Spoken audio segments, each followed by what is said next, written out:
110번 들어갑니다. 110번. 네, A씨는 택지 개발 사업을 위해서 관련 법령에 따른 절차를 거쳐 갑 소유의 토지 등을 취득하고자 갑과 보상 협의를 했다. 예, 공익 사업을 위한 토지 등의 취득 및 보상에 관한 법률 토지보상법상 토지수용위원회에 토소위에 재결 신청하기 위한 요건이죠. 예, 협의 불성립이 있어야 됩니다. 갑이 보상금이 너무 적다라는 이유로 응하지 않자. 협의 불성립됐어요. 요건 갖췄고요. 예, 소유자 갑은 예, 사업시행자 A씨 지자체가 사업시행자네요. 예, 토지보상법 30조 1항에 따라서 재결 신청에 청구를 했으나 A씨가 이를 거부했습니다. 이건 무슨 관계를 말하는 거죠? 네, 이건 말이죠. 사업 시행자와 토지 소유자의 대립된 양 당사자가 있지 않습니까? 예, 서로 협의, 이거는 이제 매매 계약이에요. 그런데 이게 안 될 때 조정을 토수위에 신청할 수 있는데 그 할 수 있는 신청의 권리를 누구에게만 인정을 하고 있냐면 토지보상법 28조는 사업 시행자한테만 인정을 하고 있습니다. 예, 그러니까 이 토지 소유자도 도저히 저 친구 대화 안 돼, 씨. 아우 씨. 이럴 수 있는데 예, 신청권이 없단 말이에요. 대신에 방금 건 28조고요. 두 개 지나서 30조에 보면 토지 소유자는 그 사업 시행자한테 야, 재결 신청 좀 해줘 라고 청구할 수 있다라는 규정을 마련을 해두고 있습니다. 예, 그 의미에 대해서 생각을 한번 해보라는 거죠. 갑이 보상금의 증액을 구하기 위해서 거쳐야 되는 절차는 뭐냐 이거예요. 예, 그러면 보상금 증액 청구 소송을 지금 토지보상법 85조 2항이 인정을 하고 있는데 바로 꽂아도 되냐? 안 됩니다. 안 됩니다. 예, 거기서 문제가 되는 거예요. 그래서 그에 앞서서 최소한 무엇을 만들어내야 되냐? 바로 토수위의 재결, 수용 재결을 만들어내야 됩니다. 만들어내야 됩니다. 볼까요?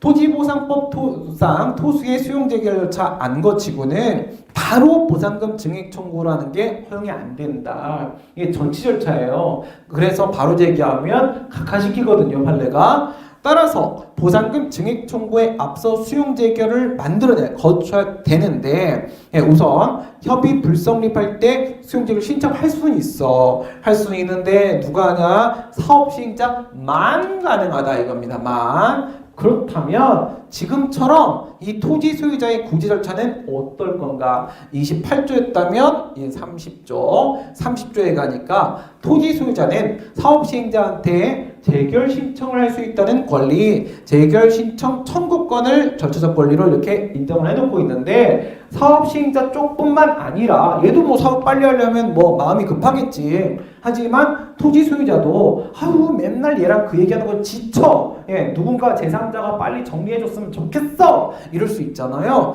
그래서 예, 이와 같이 법률 관계를 조속히 확정하고자 싶은 예, 이런 요구는 토지 소유자도 있는 거다. 그래서 토지 소유자에게 뭘 인정한다? 재결 신청 청구권을 인정을 하고 있다.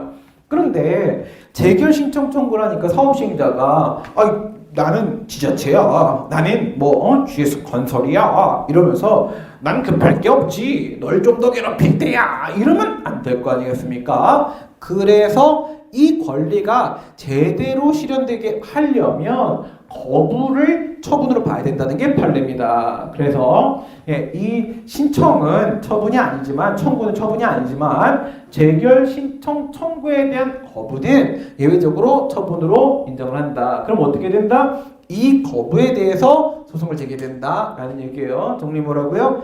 보상금 증액 청구 바로 못 간다. 재결 나와야 된다. 근데 재결 받아내려 하니까 신청을 안 해주네 사업시행자가. 그러면 사업시행자 상대로 거부처분 취소를 제기해서 예, 재결을 끌어내라 라는 겁니다. 다음에 A씨는 관할 토수위에 재결을 신청을 했어요. 결국 그랬더니 이 토수위가 뭐라고 했냐면 갑의 땅을 네가 뺏어가 갖고 그 다음에 갑 너는 이 토지 소유자 넌 있잖아. 예, 여기 있던 거 다 치워줘. 그리고 넌 얘한테 돈 줘 1억 이렇게 했습니다. 이게 이제 재산권 박탈, 이게 보상금 지급에 대한 두 개의 내용이 있는 건데요. 이에 따라 갑 소유의 토지가 이만큼 편입이 돼서 뺏겼어요. 설문 2번입니다. 보상금이 정당 보상원칙 헌법 23조 3항 얘기하는 거죠. 예, 부족해 하면서 이 원처분이죠. 예, 불복해서 이의 신청을 안 거쳤습니다. 예, 이의 신청은 진정이 아니라 부진정이죠. 이건 특별행정 심판이라고 했습니다. A씨 상대로 소를 제기합니다. 이때 갑이 제기되는 적절한 구제수단 및 소송 유형, 소제기 적법성. A씨를 상대로 한다고 했죠. A씨를 누구를 상대로 안 합니까? 지금 지방 토지 수용 관할 토수위를 상대로 안 하죠. 이건 뭔가 당사자 소송이라는 냄새가 풀풀, 그치? 가슴이 폴딱폴딱 갑니다.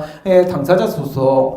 구토지 수용법, 이거가 저기 갔죠. 칼로리 밸런스 이론에 따라서 토지 수용법 당시가 다시 1시기, 2시기 나눠졌었어요. 1시기에는 어떻게 됐었냐면 이 보상금 관련돼서 취소용 제기하라고 했었단 말이에요. 그러면 어떻게 된다고요? 무한반복 게임 된다고 했죠. 그래서 소송반복 문제가 생겨요. 이런 식의 재산 분쟁 문제라고 한다면 당사자끼리 일거에 해결하는 것이 맞지 않냐라는 생각에 실용주의적 고려하에서 토지 수용법 당시에도 보상금 증감 청구라는 걸 도입은 하긴 했어요. 근데 당시의 문제는 뭐냐면 그래서 이거는 실질이 취소의 실질을 갖고 취소의 기능을 동시에 수행을 하는데 당시에 문제는 피고 쪽에 중앙 토지 수용회가 포함되어 있었어요. 행정청, 합의행정청이죠. 그러면 당사자끼리 다투는 게 아니잖아. 행정청이 포함되어 있잖아요. 그렇죠? 그래서 옛날에는 피고 무조건 2명이네. 필요적 공동소송이야. 이렇게밖에 말을 못했는데 지금은 토지보상법에서 행정청이 빠졌어요. 토지소유자는 사업시행자, 사업시행자 토지주사 상대로 바로 가니까 이제는 형식적 당사성이 되었다라는 겁니다.